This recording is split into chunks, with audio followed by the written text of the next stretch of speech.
Les jobs étudiants, c'est galère. On se retrouve à postuler à de nombreuses annonces, à déposer plein de CV, des fois même en présentiel, et tout ça pour se retrouver à travailler dans des fast-food, en usine. Si tu as une connexion internet et un téléphone portable ou un PC, tu peux oublier les jobs étudiants. Tu as beaucoup d'autres options.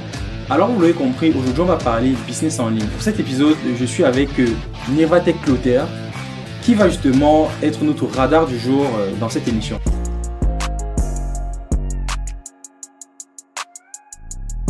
Bonjour à tous et bienvenue sur Au-delà des frontières, le canal d'expression privilégié des jeunes de la diaspora. Donc comme je l'ai dit en introduction, je suis avec Nevatech Clotaire. Bonjour Clotaire. Oui, bonjour Ralph. Clotaire, j'ai regardé un petit peu ta chaîne, je vois que tu parles beaucoup de business complémentaire, de business sur internet. Déjà, à quel moment tu as pris conscience du potentiel d'internet pour générer de l'argent? Alors, étant au Cameroun, j'ai commencé à m'intéresser, à me poser des questions d'abord. En tant que jeune homme, je me suis dit, ok, là, je dépends encore de mes parents pour m'envoyer de l'argent. Voilà, à cette époque, j'avais décidé de vivre seul à l'université. Donc, dès que j'ai eu mon bac, et donc du coup, je vivais seul, mais j'avais ma pension, on va dire, chaque mois. Mais au fur et à mesure, je me suis dit, est-ce que ça va être comme ça tout le temps? Je suis en train de grandir. J'aimerais bien aussi être indépendant. Donc, j'ai commencé à me poser des questions, à réfléchir. Alors, qu'est-ce que je peux faire pour gagner cette indépendance? Je faisais des études en informatique, que je fais toujours d'ailleurs. Et je me suis dit, comment est-ce que je peux utiliser ce que je connais, mon savoir-faire? Parce que c'est ça que je sais faire. J'ai eu la chance que quelqu'un de ma famille me contacte. Ça, c'était ma tante, pour que je fasse un site pour elle. Elle m'a dit, ouais, tu fais ça à l'école et tout. Est-ce que je pourrais faire ça pour moi? J'ai dit, pourquoi pas? Et c'est de là que ça a commencé. J'ai fait le site, on l'a amélioré ensemble. Aujourd'hui, il est en live. Et donc, pour d'autres sources d'inspiration, je me suis dit aussi, alors, je vois ces jeunes qui ont réussi et qui nous montrent sur Internet. À un moment, je me suis dit, je vais arrêter d'être consommateur, je vais aussi être producteur. Donc là, nous sommes en fin 2020, début 2021. Je me suis dit, je vais créer ma chaîne YouTube. Mais je savais que, ok, pour faire une chaîne YouTube, j'ai pas envie de parler de n'importe quoi. Je veux parler vraiment de ce que je sais faire et de ce que j'aurais testé. Et donc c'est comme ça que je décide donc de me lancer dans YouTube et aussi de freelance, Fiverr, dont je parle dans ma chaîne. Et c'est comme ça aujourd'hui j'ai réussi à développer d'autres compétences pour le business en ligne. Justement, Clotaire, parlons-en. Tu parles, toi ton mot d'ordre c'est vraiment de dire avec mon téléphone et ma connexion internet, je peux réussir à générer des revenus. Toi, est-ce que tu peux présenter aujourd'hui à ceux qui nous écoutent là, on va dire 3 business simples que tu as réussi à implémenter avec ton téléphone et ta connexion internet? Déjà, le premier business dont je vais parler, c'est la création de site internet. Parce que c'est par là que moi j'ai débuté. Par là que tu as débuté. Et pour moi, c'était le plus accessible. Déjà, j'ai appris à l'école, mais au-delà de ça, je suis allé me former. Et donc aujourd'hui, je propose des sites avec Wix ou WordPress. Et j'ai même déjà créé mon agence de social media marketing et une agence digitale. Et j'ai créé également mon entreprise en France, qui est reconnue en France. Donc j'ai un numéro de SIRET. Bon, pour le site internet, qu'est-ce qu'il faut pour commencer à proposer le service de création de site web? Déjà, il faut toi-même avoir la connaissance de tout ce qu'il faut, de tout ce qui tourne autour des sites web. Nom de domaine, il faut savoir ce que c'est qu'un nom de domaine, comment gérer cela dans les serveurs. Déjà, quand tu as cette expertise, tu seras plus à l'aise devant les clients. Justement, ça, tu l'acquiers comment? Et pour toi-même. Il y avait bien sûr l'école et aussi des sites de formation en ligne. J'en parle toujours, Open Classroom, gratuit. Donc, ok, donc même avec Open Classroom, quelqu'un peut déjà débuter à avoir bien des sûr compétences. Moi-même, j'ai commencé avec Open Classroom, je connaissais absolument rien. Mais grâce à leurs formations qui sont très efficaces, je trouve, et très intuitives, j'ai pu continuer à grandir. Jusqu'aujourd'hui, j'utilise toujours Open Classroom pour faire plusieurs formations. Donc, Open Classroom, et puis des sites payants, Udemy. Udemy, ils proposent des cours payants et aussi gratuits des fois. Il y a des promotions. Coursera, il y en a plusieurs, Pluralsight. Donc, c'est comme ça qu'on acquiert de l'expérience. Et aussi en faisant des projets. On a beau apprendre, mais à un moment, il faut se lancer. Donc, il faut apprendre, mais après un moment, dire « Ok, je me lance ». Et donc, ainsi, j'ai fait des petits projets personnels, voilà. Après avoir fait toutes ces expériences, je peux maintenant présenter ce service aux clients. Et justement, tu factures comment à tes clients au début, surtout au début? Pour facturer, c'est vraiment après une discussion avec le client parce que les besoins ne se ressemblent pas. Chaque personne a vraiment un besoin différent. Maintenant, pour le prix, déjà, je me réfère à ce qui existe aussi sur le marché. Notamment grâce aux plateformes de freelance comme Fiverr, freelancer.com. J'en parle également dans la chaîne Ivatech et Clotaire. Donc du coup, je vous dis quoi, il n'y a pas vraiment de prix fixe. C'est vrai que sur mon site web aujourd'hui de mon agence digitale, je peux proposer un prix de base. Du coup, ça commence avec dès 700 € par exemple. Mais avant de tabler pour un prix final, on va avoir une discussion. On va vraiment discuter ce dont étayer le besoin. L'entreprise a besoin. On va étayer, vraiment détailler tout ce dont ils ont besoin. Est-ce qu'ils ont besoin de vendre en ligne? Est-ce qu'ils ont besoin de réservation? Parce que tout ça, c'est des expertises différentes. Le nombre de produits, le nombre de pages qu'il faut. Qu'est-ce que tu veux vraiment présenter? Est-ce que vous avez déjà les ressources? Quand je parle de ressources, est-ce que vous avez déjà vos propres photos? Est-ce que vous avez déjà vos textes? Donc il y a un certain nombre d'événements que tu dégrossis en fait avant de proposer ton prix final. C'est ça. Et par rapport à la charge temporaire, parce que aussi ce qui va intéresser nos auditeurs, c'est de savoir, ok, là on leur dit qu'il y a d'autres options à part faire un job en fast-food, etc. Mais ça prend combien de temps concrètement ça peut prendre combien de temps concrètement pour une étudiante de se mettre sur la création de sites web versus combien d'argent il peut gagner par mois? Vu que j'ai déjà fait pas mal de sites quand même, en moyenne, ça peut me prendre, s'il y a tous les éléments, parce qu'il y a des conditions sine qua non pour vraiment respecter tous les éléments du point de vue du client que le client a fourni. S'il me dit, j'ai déjà mon logo, j'ai déjà mes images, j'ai déjà mes textes, j'ai tout, ok. Là, je peux te dire, pour moi, 3 semaines, en 3 semaines, 2 semaines et demie, tu auras un site, on va faire des revues pour des améliorations.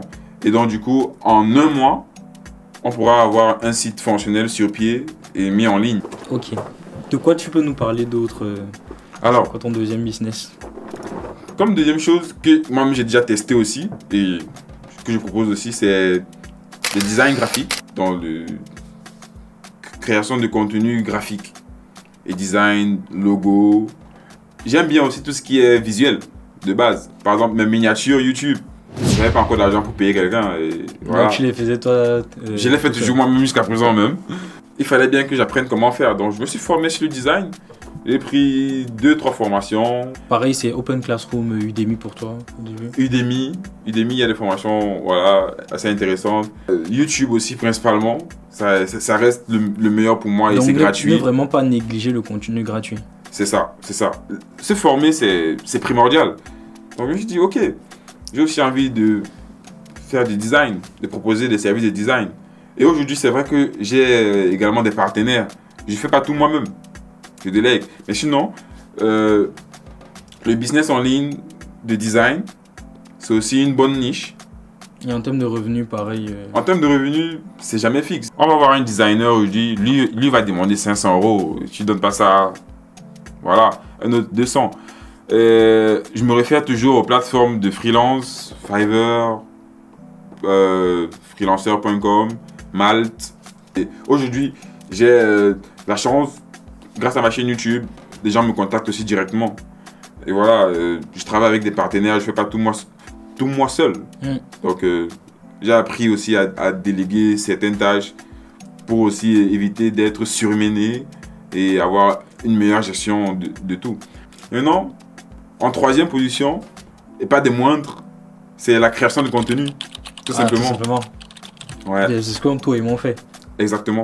Création de contenu, vraiment, ça ne coûte rien à part ton temps, ton dévouement et ton implication. Ton implication et la persistance. Et je me suis dit... Pourquoi la persistance? La persistance, pourquoi? Parce que c'est un chemin qui est lent et où ça peut être facile d'abandonner parce qu'on ne voit pas, par exemple, les résultats du jour au lendemain. Le travail qu'il y a derrière, surtout comme moi, j'ai commencé ma chaîne, j'étais seul, je suis toujours la plupart du temps seul. C'est moi qui fais les miniatures, c'est moi qui fais le montage, c'est moi qui fais mes propres scripts. Voilà, après, je dois aussi tester tout ce dont je parle parce que moi, c'est ça, le motion de ma chaîne, c'est de parler de ce que je connais, de ce que je maîtrise. Donc, tout ce que j'ai fait sur ma chaîne, c'est des choses que tu as testées. Que j'ai testé moi-même, que je continue à faire. Donc, il y a ça derrière. Dans la création de contenu, quand tu dis c'est en soi, mais c'est pas. Mais ça, c'est la création de contenu. C'est pas en soi lui-même le business. Dans le contexte dans lequel je voulais parler, c'était vraiment création de contenu comme business. Après. Donc payé par YouTube, par exemple, ou. Pas ça. Je parlais de création de contenu en mode des business aujourd'hui comme les User Generated Content. C'est quoi ça? Les UGC. C'est où une entreprise comme Amazon, ou bien une entreprise de parfum, elles viennent voir des personnes lambda, comme toi et moi, des utilisateurs qui sont plus proches de la cible finale, pour faire des vidéos, pour créer des contenus. Ah, d'accord, je vois. C'est-à-dire que tu es payé à produire un contenu dédié à un produit. C'est ça. D'accord. Et aujourd'hui, il y a des plateformes qui proposent de vous recruter, voilà, pour créer des contenus. J'en ai vu, il y a Collabs.tr, vous pouvez aller chercher. Collabs.tr, sur Collabs.tr, tu t'inscris en tant que créateur de UGC et on va te mettre en contact avec des marques qui vont venir te voir pour faire la présentation de leurs produits, mais de manière très naturelle. Comme aujourd'hui, ça se fait également sur TikTok. Donc également, vous pouvez utiliser vos comptes TikTok à bon escient. Donc à partir de 1000 ou 5000 abonnés, si je ne dis pas de bêtises, vous pouvez entrer dans le programme des créations de contenu en partenariat avec des marques. Donc créer des contenus pour des marques. Et tu dois le faire naturellement pour qu'on ne ressente pas que c'est vraiment une pub. Que c'est forcé. Donc ça doit être, voilà. Donc par exemple, là, on est en train d'utiliser ces micros. Si on t'est payé, par exemple, pour faire des UGC, on serait vraiment en train de faire en sorte que le micro ressorte vraiment. On parle vraiment de la chose et ça, c'est un business en ligne que tout le monde peut faire. Création de contenu UGC. Pour ça, les revenus, c'est pas fixe. Tu peux faire une vidéo et si elle fait 2 millions de vues, forcément, tu gagnes plus. Tu gagnes plus. Mais si elle fait 100 vues. Si elle fait moins, voilà. Et c'est aussi maintenant pour ça que j'ai parlé de persistance parce que tu peux vouloir vite les résultats et vite te décourager. Il faut être dédié, de la patience, de la persistance et tout le temps être en constante amélioration. Donc moi aujourd'hui quand je vois mes premières vidéos sur ma chaîne, j'en rigole, je me dis ah ouais, je viens quand même de loin. Mais j'ai continué toujours à regarder des vidéos de ceux qui font comme moi et plus que moi, mes inspirations, je vois comment ils évoluent. Toujours en train d'apporter des nouveautés, voilà, être plus dynamique, des sous-titres, utiliser l'IA pour certaines choses. Donc voilà, donc en résumé, 3 business que je proposerais que tout le monde peut lancer dès aujourd'hui grâce à son téléphone et la connexion internet. Création de sites web, tu te formes, tu proposeras ce service. Également, dont j'ai parlé, des designs graphiques. Donc, tu deviens monteur graphique. Tu peux aussi être monteur même pour des chaînes YouTube. Moi, aujourd'hui, il y a des personnes qui viennent déjà me contacter pour me proposer leurs services pour faire mes miniatures, pour monter mes vidéos. Tu peux te former dans cela et je sais que vous pouvez le faire. Il suffit de vous former. Donc, si les gars se forment, ils viennent te voir. Bon, pour le moment, je le fais encore moi-même. Mais forcément, à un niveau, je vais devoir déléguer la tâche. Voilà. Ok, Clotaire, donc tu nous as présenté tes 3 business que tu conseilleras à nos abonnés. Tu dirais quoi aujourd'hui à ceux qui nous écoutent pour passer de 0 à 1 en termes de freelancing à temps partiel? Déjà, comme pour moi, je crois que ça doit commencer par ce désir de réussir, la volonté.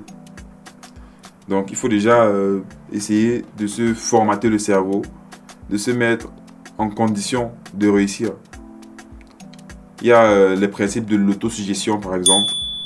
C'est pas... Ça veut dire quoi, l'autosuggestion? L'autosuggestion, c'est le fait de toujours pousser des idées productives et inspirantes à son subconscient afin de le nourrir toujours de cet esprit de grandeur et de réussite. Et au final, ça va se réaliser. Ça peut être par exemple de dire je vais avoir 10 000 abonnés. C'est ça. J'aurai 10 000 abonnés. C'est ça. J'aurai 10 000 abonnés. Exactement. Je vais avoir 10 000 abonnés. Tu te dis, je vais faire tout mon possible, je vais travailler, je vais m'accorder du temps, dédier du temps pour faire mes montages et j'aurai mes 1000 abonnés, mes 10 000 abonnés, mes 100 000 abonnés. Moi aujourd'hui, mon but ce n'est plus 10 000 abonnés, j'y suis déjà. Au tout début, je me rappelle, avoir 1000 abonnés, c'était mon but. Dès que j'ai atteint Je me suis dit, voilà, je pousse encore plus loin. Aujourd'hui, mon but, c'est 100 000 abonnés. Et je m'y dévoue, voilà, j'y pense tout le temps. Je me dis, j'aurai mes 100 000 abonnés. Je vais faire tout ce qu'il faudra pour avoir mes 100 000 abonnés.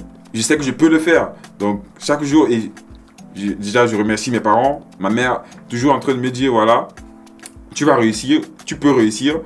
Dis-toi que tu es né pour réussir. Et tu dois même réussir. Tu dois réussir. Voilà, tout ça entre en jeu. Donc, ça me formate toujours l'esprit. Il y a ma mère, ma grande sœur, toujours en train de me dire, voilà, pour être un grand homme, il faut réfléchir comme un grand homme. Donc, penser que tu vas réussir, croire en toi. Donc, il y a ça. Et après, se former. Parce que, voilà, pour gagner de l'argent en ligne, honnêtement, et voilà, et être fier de soi, il ne faut pas arnaquer les gens en ligne. Donc, tu vas parler de quelque chose et présenter quelque chose que tu maîtrises. Sauf si aussi, il y a ce type de business où tu es plus démarcheur. Ça se fait aussi. Tu es un closer pour une entreprise. Là aussi, c'est bien. Mais même pour ça, il faut avoir une certaine connaissance, une expertise sur la chose. Ouais. Donc, dans tous les cas, se former.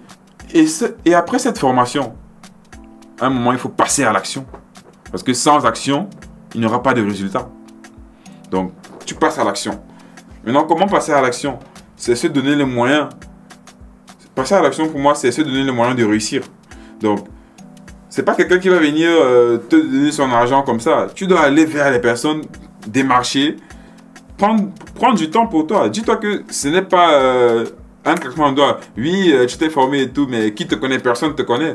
Et ça va pas marcher d'un coup. Dis-toi cela. Maintenant, après, au tout début de la vidéo, on a dit pas besoin de job étudiant. En vrai, ça peut être utile pour se lancer. Mais il ne faut pas croire que c'est uniquement le job étudiant dont tu as besoin. Moi, je me suis dit, je fais informatique. Pourquoi est-ce que je vais rentrer dans ce système où tout le monde est déjà matrixé que ouais, il faut faire le job étudiant. Tout le monde disait, ah ouais, dès que tu vas arriver en France, ok, tu vas commencer à chercher ton job étudiant. Dans ma tête, c'était non. Pourquoi je vais faire le job étudiant comme tout le monde? J'ai fait informatique. Pourquoi ne pas utiliser ce que je sais faire pour gagner de l'argent au lieu de job étudiant? Moi, je peux bien gagner de l'argent en étant assis dans ma chaise. Pourquoi pas? Et c'est comme ça qu'il est. Et c'est comme ça, oui, parce que moi je ne voulais pas faire le job étudiant. Mais je me suis dit non, je ne veux pas faire ça. Pourquoi? Pourquoi c'est quoi? C'est une mode, c'est obligatoire. Mais je dis, j'ai toujours été aussi un peu un aventurier et un amoureux du défi. Dans le sens où j'aime bien aller réussir là où on pense qu'il n'y a pas de chance. C'est peut-être mon ego personnel ou alors j'ai une grande estime pour moi, j'en suis fier. Moi j'aime bien ma personnalité de toujours relever des défis. Donc c'était un défi pour moi de montrer que pas besoin de job étudiant, forcément pour réussir. Le message que tu veux quand même faire passer, c'est que certes ça a été ton cas, toi pas forcément besoin de job étudiant. C'est ça. Mais ça ne veut pas dire nécessairement que les autres, c'est le chemin que vous devez emprunter. C'est ça. Chacun son chemin à faire. Mais déjà, si tu peux avoir un job étudiant, ok, pour subvenir à tes besoins, mais pense à comment tu peux faire autre chose que forcément ce job étudiant. C'est possible aujourd'hui. On a plein d'alternatives. Il y en a beaucoup d'autres que je ne connais même pas encore moi-même à explorer. Et là, effectivement, comme on le dit, comme tu l'as dit, la dernière chose qu'on peut juste dire à nos auditeurs, c'est de passer à l'action, de regarder, de se former, comme tu l'as dit, et voilà, de commencer. Merci Clotaire pour avoir été notre radar sur Au-delà des frontières pour cet épisode croisé avec Niavatech Clotaire. Je pense que c'était très intéressant. Donc comme on l'a dit, n'hésitez pas à donner vos points de vue par rapport à tout ce qu'on a dit aujourd'hui en commentaire de la vidéo. À dire si vous avez peut-être d'autres idées de business que vous avez implémentées qui vous faites à côté de votre temps d'école ou de travail. Et à liker la vidéo, à la partager évidemment. On vous remercie encore et à très bientôt pour un prochain épisode. Et allez toujours au-delà de vos frontières. Bye.